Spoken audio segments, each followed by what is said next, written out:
Hey, PJ here.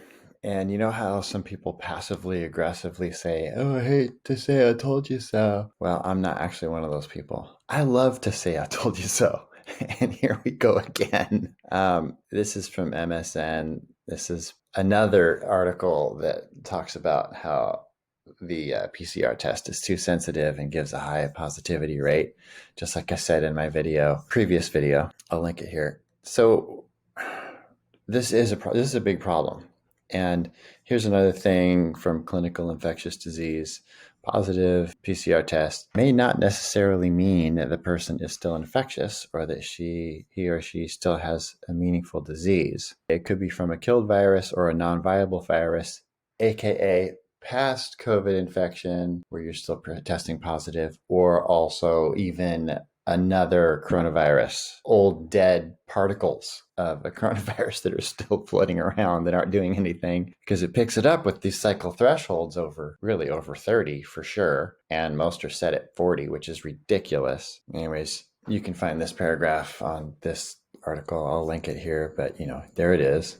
Interpret, consider the cycle threshold value, and then you just scroll down and you'll find the paragraph down here if you want to look it up. I'll link it below. So now we're looking at the World Health Organization changing their recommendations, which is interesting. This is from January 20th.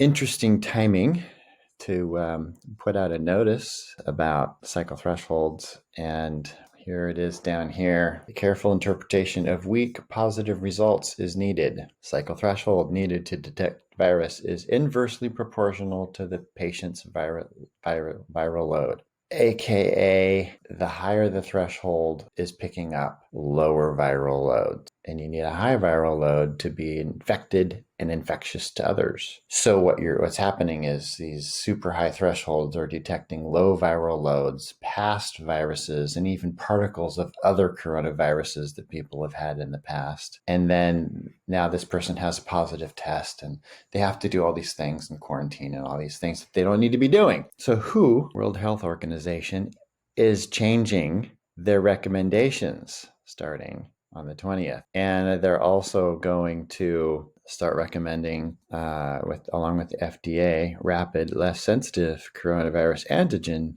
tests. And we all remember Elon Musk's tweet last year where he said, "Something extremely bogus is going on. Was tested for COVID 4 times today. 2 tests came back negative, 2 came back positive." Oh, good Lord. So I don't know what they're doing and what they're up to, but um, something sounds off and something smells fishy once again with the World Health Organization and how they are changing again their recommendations. Who can keep up?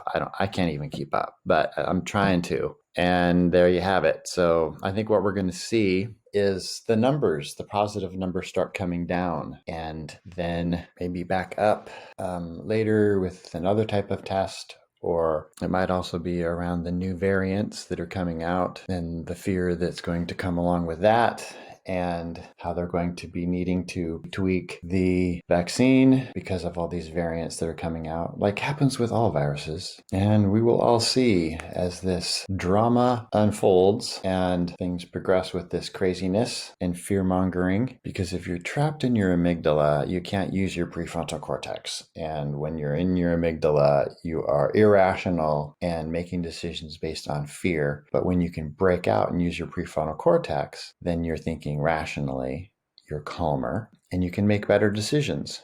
So these are all definitely things that make me go, hmm. And that's all I have to say about that.